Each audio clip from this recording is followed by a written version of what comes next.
Here are the top stories for today, May 11, 2022. Over 20,000 attempts to hack the automated election system were blocked by the government. The Commission on Elections is looking to proclaim the 12 winning senators within the week. The agricultural sector is positive it will get a huge boost under the Marcos administration. And the European Union is looking forward to work with the next administration.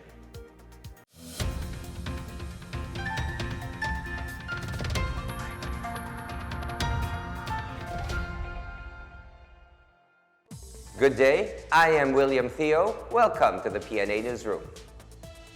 The government was able to block over 20,000 attempts to hack the automated election system before and during the May 9 elections. National Security Advisor Hermogenes Esperon did not disclose the details of hacking attempts, but assured that the automated election system is efficient and that nobody has been successful in hacking it.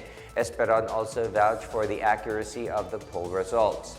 The Parish Pastoral Council for Responsible Voting, or PPCRV, is currently doing a manual checking to confirm the tallies of COMELEC's partial and unofficial results. Former Senator Bongbong Marcos is still leading with over 30 million votes. The Philippine National Police has successfully contained the traditional outbreak of violence in Mindanao during the May 9 elections. PNP Directorate for Operations Major General Valeriano de Leon reports that this year's elections noticed a significant decrease of election-related incidents in Mindanao. De Leon, who is concurrent commander of the PNP National and Local Election Task Force, attributed this to early security preparations and real-time adjustments on the ground. He also lauds the good working relationship with the Commission on Elections since the poll body facilitated the movement of police personnel to areas with serious security concerns in Mindanao. Based on the data, the 6 fatalities recorded on Election Day were all in Bangsamoro Autonomous Region in Muslim Mindanao, particularly in Lanao del Sur and Maguindanao, through shooting incidents and explosions. The Commission on Elections, or COMELEC, is looking to proclaim the 12 winning senators within the week. In a press briefing, COMELEC Commissioner Marlon Casquejo, however, said the proclamation would still depend on the transmission results from the City Board of Canvassers or the Provincial Board of Canvassers. Hopefully, this week, kung kakayanin, magpo-proclaim na tayo. Titingnan natin kapag hindi na siya makaapekto sa results in some other areas, kasi itong transmission naman dito sa ating transparency server, hindi naman ito yung basis for proclaiming senators. Ang basis natin yung submission from the PBOC to the National Board of Canvassers or CBOC to the National Board of Canvassers. Kasi may mga iba kasi in CBOC hindi rin sila makapag-transmit kasi hindi pa rin kompleto.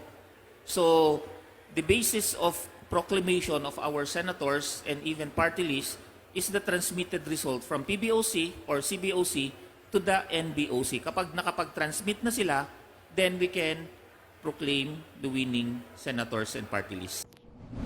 Meanwhile, no area in the country has been classified with failure of elections. Despite usual vote counting machines, woes, and isolated reports of violence, COMELEC Commissioner George Garcia said the election was generally peaceful.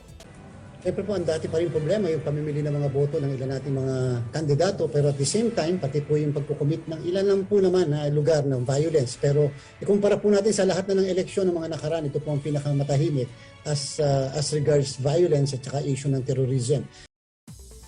The canvassing of the Certificates of Canvass or COCs for senators and party list groups continues.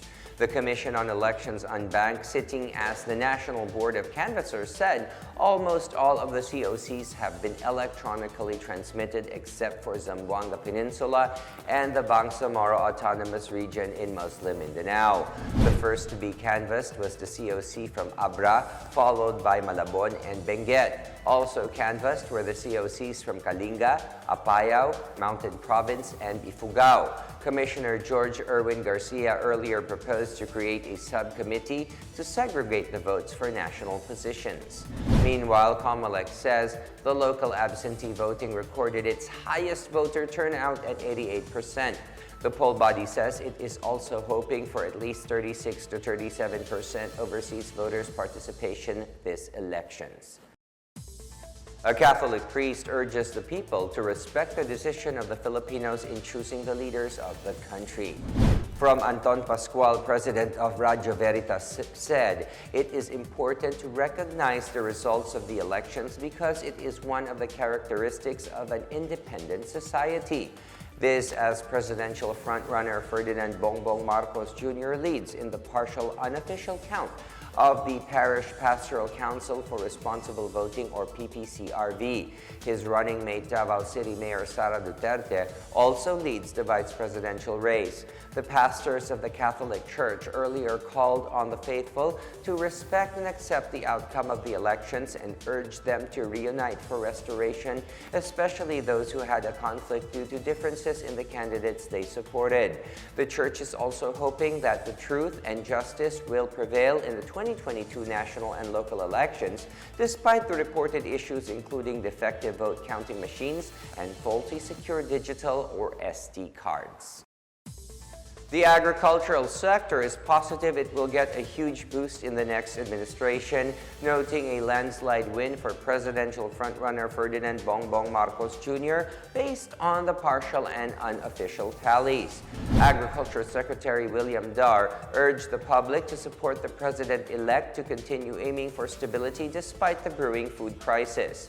Before the Duterte administration ends, Dar said they will introduce their banner programs to the incoming administration to ensure food security in the country. He particularly mentioned the National Agriculture and Fisheries Modernization and Industrialization Plan. He also said one of Marcos's slogans of 20 peso per kilo of rice is only viable for palay. More than 7,000 individuals have been vaccinated against COVID-19 during the May 9 national elections. Health Undersecretary Maria Rosario Vergeres said the vaccination was held in areas near voting centers to make it more accessible to the public. Nakapagtayo po tayo ng 333 temporary vaccination sites courtesy of our local government units. 7,407 ang ating nabakunahan sa 333 vaccination sites na ating na-set up sa araw ng halalan at narito po ang breakdown sa ating mga screen. Sa ating mga local governments na talagang who went an extra mile sa araw ng eleksyon, maraming salamat po. Vergeres also mentioned some proposed measures of the Health Department that will transition the country from the pandemic to the new normal. How do we now envision our healthcare system moving out of this pandemic and how we implement universal healthcare with this? So ang unang-una, naandyan po yung Centers for Disease Control na bill na pinapasa sa Senado at sa Kongreso, kung saan dyan marirestructure po yung ating healthcare system, ang ating DOH, na magkaroon tayo ng isang institution kung saan ito na yung ating re-relyan pagdating sa mga pandemya, pagdating sa infectious diseases dito sa ating bansa, at pagdating sa pagre-research at saka data and surveillance. The European Union or EU looks forward to forging closer cooperation with the Philippines under the next administration. This as its delegation in Manila noted a generally peaceful, free and fair democratic elections. The Partnership and Cooperation Agreement or PCA between EU and the Philippines entered into force in 2018, boosting the relations of the two partners based on mutual interest and respect. The Joint Committee established 3 specialized subcommittees focused on development cooperation, trade, investment, and economic cooperation, and on good governance, rule of law, and human rights. Still ahead, business leaders say the Duterte administration has provided a strong economic foundation for the next leadership.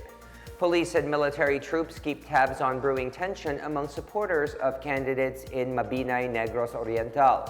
We'll be back after a quick break. Keep it here on the PNA Newsroom.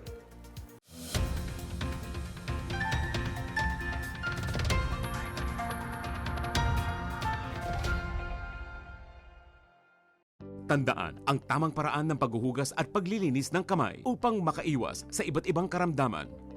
basain ng tubig ang mga kamay at sabunin. Unang sabunin ang mga palad at ang likod ng mga kamay. Kuskusin na maigi ang pagitan ng mga daliri at maging ang mga kuko. Isunod ang pagitan ng mga hinlalaki at kuskusin ng paikot ang mga dulo ng mga daliri sa magkabilang palad. Banlawang mabuti ang mga kamay sa malinis na tubig at patuyuin ang mga kamay gamit ang single-use towel o air dryer. Basta't sama-sama at laging handa, kaya natin to! Isang paalala mula sa DOH, PCOO, KBP at ng himpilang ito. Pangalagaan ang sarili laban sa Coronavirus Disease 2019. Hanggat maaari, umiwas sa mataong lugar. Iwasang hawakan ang ilong at bibig, maging malinis sa katawan at ugaliin ang wastong paghuhugas ng kamay.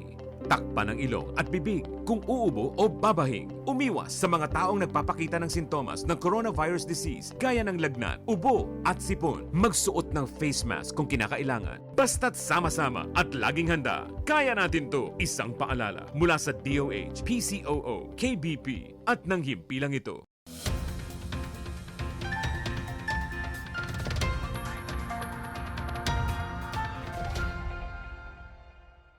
The Duterte administration has provided a strong economic foundation for the next leadership. The Philippine Chamber of Commerce and Industry, or PCCI, said among the economic reforms passed during the Duterte administration include the corporate recovery and tax incentives for enterprises or create law, ease of doing business and efficient government service delivery law, and the amendments to the Retail Trade Liberalization Act, Foreign Investments Act, and the Public Service Act. PCCI President George Barcelon said the next administration will be faced with the same economic challenges brought by the prolonged COVID-19 pandemic and the impacts of the conflict between Ukraine and Russia. He said there will be blips in rating and downward trend, but the country's macroeconomic fundamentals are intact, as well as the economic reforms of the Duterte administration. He also called on Filipinos to remain optimistic for the country's future and give the incoming administration time to draw up and share their plans in making the country more progressive. A political analyst said counting crowd estimates at campaign rallies is a bad way to determine a candidate's winnability. This after campaign sorties of candidates for the national and local elections attracted a mammoth crowd amid the COVID-19 pandemic. Octa Research Fellow Ranjit Rai said pre-election surveys are more reliable and accurate in projecting the outcome of this year's elections. He said Google Trends are also not a good basis because they are not designed to replace public opinion. Rai said the results of partial and unofficial count of votes for this year's election are reflective of the scientifically conducted surveys on the elections. He, however, acknowledged that there are some who have expressed doubt over the accuracy of pre-election surveys. Meanwhile, Rai expressed optimism that the public would accept the results of the elections despite political differences. He hoped that Filipinos would stick to their goal of bringing progress to the country. Senator Manny Pacquiao has conceded the presidential race to election frontrunner Ferdinand Bongbong Marcos Jr. In a statement, the boxer-turned-politician reiterated that his decision to bid for the presidency was driven by his desire to serve the country and uplift the lives of poor Filipinos. Pacquiao said he would give time to himself and focus on his family, but vowed to continue his missions of helping the poor through his Manny Pacquiao Foundation. He also wished for Marcos to give attention to the needs of the poor. Meanwhile, Acción Democrático standard-bearer Francisco Isko Moreno Domagoso congratulated Marcos for continuously leading the election by a wide margin. Domagoso called on his supporters and voters, as well as fellow Filipinos, to unite and cooperate with the country's new president. He also thanked his family, supporters, and volunteers for sticking with him until the end of his campaign. Earlier, Senator Panfilo Lacson conceded defeat, saying he would be spending more time with his family. Labor leader Leody de Guzman, meanwhile, said he is in high spirits after breaking the exclusivity after running for the presidency, which he claimed only the famous and billionaires could join. Meanwhile, Robredo thanked all the volunteers and supporters who joined the campaign for her candidacy. Robredo has not conceded the race. Police and military troops are keeping an eye on the brewing tension in the municipality of Mabinay in Negros Oriental after hundreds took to the streets on Tuesday to protest against a winning mayor. Colonel Hermano Malyari, Provincial Police Director of the Negros Oriental Provincial Police Office, directed the town police chief to step up measures in vigilance to prevent violence from erupting. Malyari said he also ordered the deployment of additional police personnel to Mabinay. The rally has raised issues such as questionable election processes, anomalies, brownouts, and minor glitches in the election proceedings. They were also earlier reported to be supporters of mayoralty candidate Carlo Ruiz and are opposing Ernesto Django Uy, who is making a comeback. Meanwhile, police attributed the peaceful elections in Western Visayas to early preparations and focused executions of the involved agencies under the Regional Joint Security Control Center.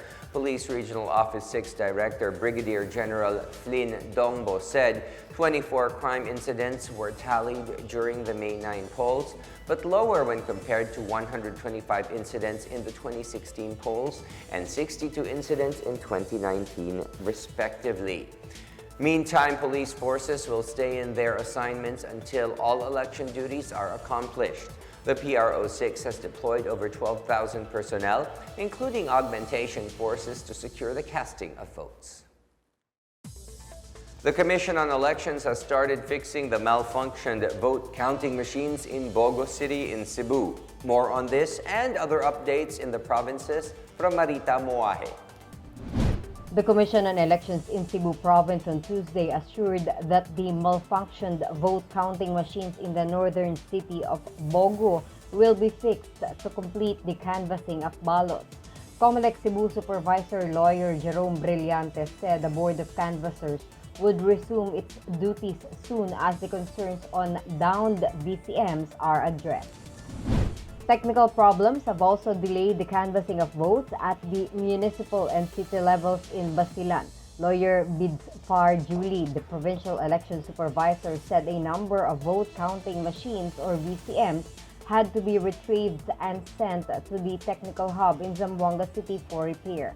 Last Tuesday afternoon, only 87% of the 499 clustered precincts have transmitted election results to the municipal and city BOCs. The province has a total of 297,322 registered voters. Meanwhile, for the first time in history, the election in Sulu province was peaceful except for two recorded mauling incidents. One of the two mauling incidents involved a poll watcher, Ali Hafil Asani and Maay Sahilun, Electoral Board Chairperson in Barangay Simbahan, Pangutaran. Troops of the 20th Special Forces Company immediately intervened to contain the situation. The second mauling incident transpired around 9 a.m. Monday at Munjun Elementary School in Barangay Anuling, Patikwul Town. Two supporters of incumbent Patikul Mayor Kabir Hayudini attacked a supporter of mayoral aspirant Jing Shuk inside a voting center. For the PNA Newsroom, I am Marita Moahe.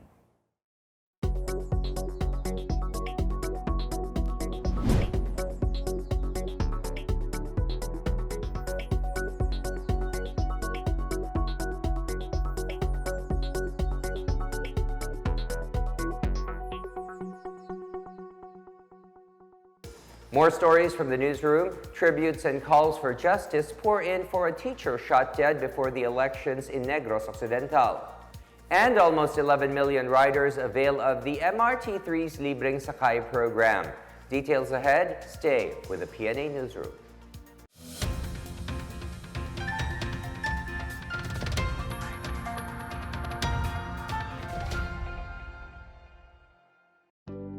Alamin kung paano ang tamang pagsusuot ng surgical mask.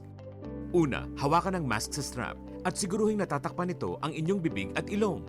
Tandaan, ang may kulay na bahagi ng mask ang dapat nasa labas. Ito lamang ang tamang paraan ng pagsuot nito. Ihulma ang nose piece o maliit na metallic strip ayon sa hugis ng inyong ilong. Iwasan ang paghawak sa inyong ilong at bibig. Kung marumi na ang mask, hubarin ito gamit ang strap at itapon ito sa isang basurahan. Siguruhin ang maayos na paghuhugas ng kamay gamit ang sabon at tubig. Ang surgical mask ay dapat gamitin ng mga pasyenteng may sakit sa baga o mga taong mayroong ubo, sipon at lagnat, mga nag-aalaga sa mga may sakit, at mga healthcare at frontline workers. Maaari ring magsuot nito kung kayo ay pupunta sa matataong lugar.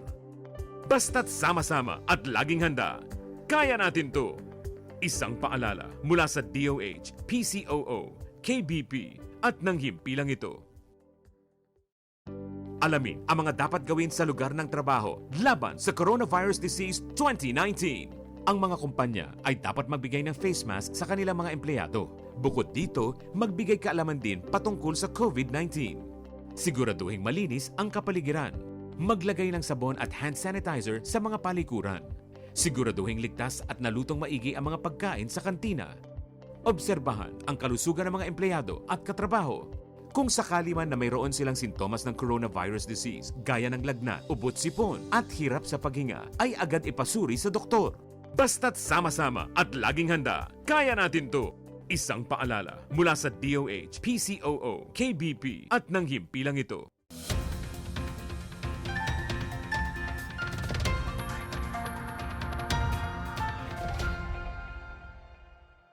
Negrenses paid tribute and called for justice for the school teacher who was gunned down by unidentified assailants the night before the May 9 elections.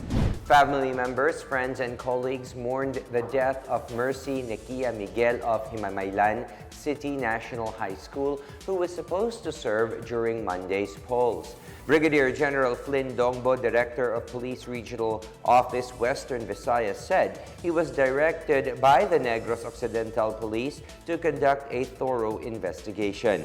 The 49-year-old teacher was hit in the abdomen when she was shot while riding a motorcycle with her husband along crossing Calasa, Barangay Karadyawan. In a Facebook post on Monday, her young son said his mother died tragically. One of Nekia Miguel's colleagues, who did not give her name, meanwhile called for justice to be served immediately. Mayor Raymond Tongson also condemned the violence and ordered the police to exhaust all efforts to arrest the killers. Politics has been ruled out from the motives.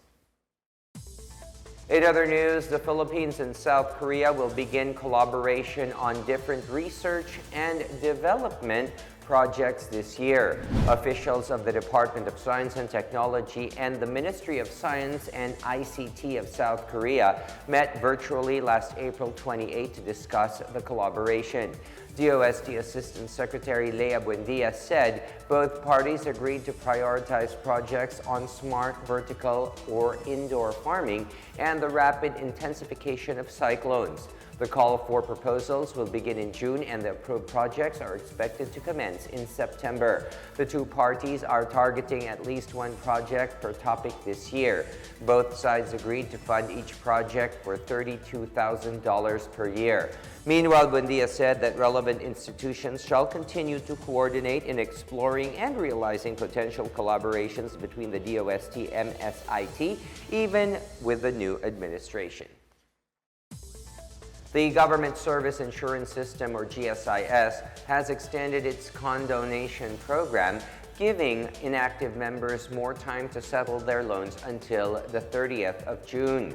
GSIS President and General Manager Rolando Macasait announced on Tuesday that they will waive all penalties from outstanding principal loans. Also known as the Program for Restructuring and Repayment of Debts, or PRRD, the one-time condonation and restructuring program covers various service loans like salary loans, cash advances, consolidated loans, emergency loans, educational assistance loans, and policy loans. GSIS members have the option to pay their loan balances on a 3-year installment basis at 10% interest per annum only. PRRD availees may settle their loans directly at GSIS offices or through Partner Payment Facility Bayad Center. The Metro Rail Transit Line 3 has given almost 11 million free rides to the public so far since the beginning of its Libreng Sakay program in March. The program is meant to showcase the improvements of the MRT-3 after its rehabilitation in December last year. To date, it runs 4 4-car trains and 18 3-car trains, with each train car is capable of carrying 394 passengers. The free ride program is set to end on May 30. To help ensure the safety of passengers a day after the elections, the MRT-3 also held antigen testing for all of its employees on Tuesday.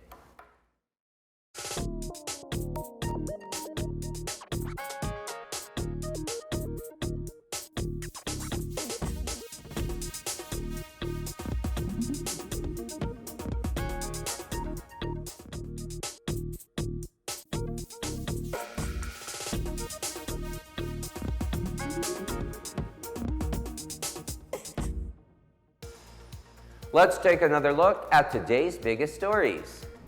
Over 20,000 attempts to hack the automated election system were blocked by the government.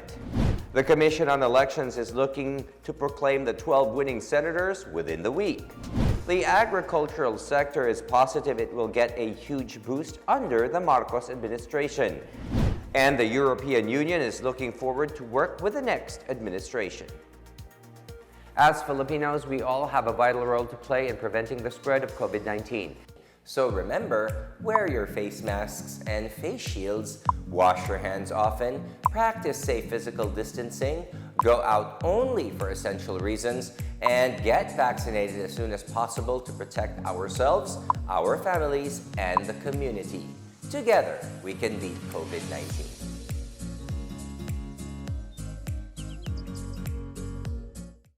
Thank you for watching another episode of the PNA Newsroom. For more news content, check our webpage or log on to the Philippine News Agency's Facebook and Twitter accounts. For more stories about the government and how it serves Filipinos, look for these hashtags in all of our social media platforms and websites. We are shown on the pages of the PCOO and its attached agencies. Also, watch us on television on PTV4 and IBC 13. And that's your daily dose of the biggest stories that you need to know. From the PNA Newsroom, we tell stories that inspire change. I am William Theo. Good day.